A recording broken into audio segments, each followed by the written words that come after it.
Arabia is threatening the Obama administration, saying it will sell off hundreds of billions of dollars worth of American assets. Should Congress pass a bill that could hold the kingdom responsible for any role in the 9/11 attacks? Well, that development comes as families of 9/11 victims make a renewed push to declassify 28 pages of a congressional report believed to focus on the role of foreign governments in the terror plot. A woman who lost her husband that day talked to CNN's Michael Smerconish about Saudi Arabia's threat. I'm shocked that's what's going on here. I mean, do the Saudis really have that much influence on our government? Are they really calling the shots in Washington, D.C.?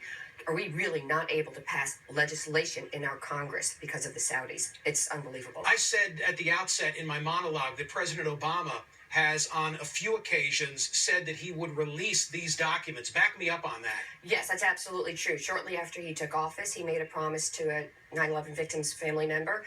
And then again, when Osama bin Laden was taken out, he made another promise to a second family member that, yes, he would release the 28 pages. And it makes you wonder, Terry, not only if they're going to play hardball with us on this issue, how loyal a supporter are they in our fight against ISIS?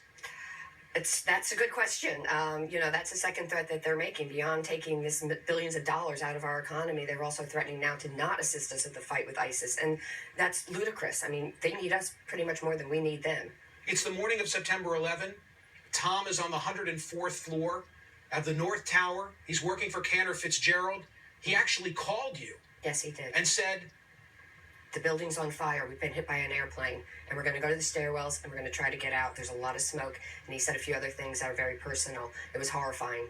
And ever thereafter, so many of us, even those like myself who weren't personally impacted with the loss of a loved one, you know the refrain, never forget.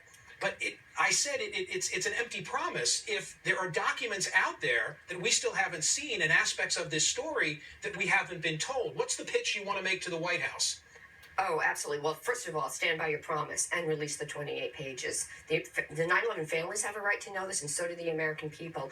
We can't get a full understanding of what's going on in our country now with terrorism unless we know exactly what happened prior to 9/11 and how it came about, how the network existed, how the money was being transferred. So really, please, stand by your promise, and let's get the truth out there, like Senator Graham said. Then we can deal with it, on a truthful level. Right now, we're dealing with a lot of secrets and a lot of things being hidden.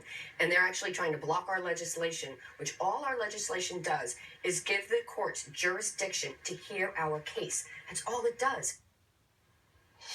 Well, a group of 9/11 victims' families tried to sue the Saudi government, but the suit was thrown out last year. The Saudi government has never formally been implicated. Well, coming up on this Sunday, the rules of whining and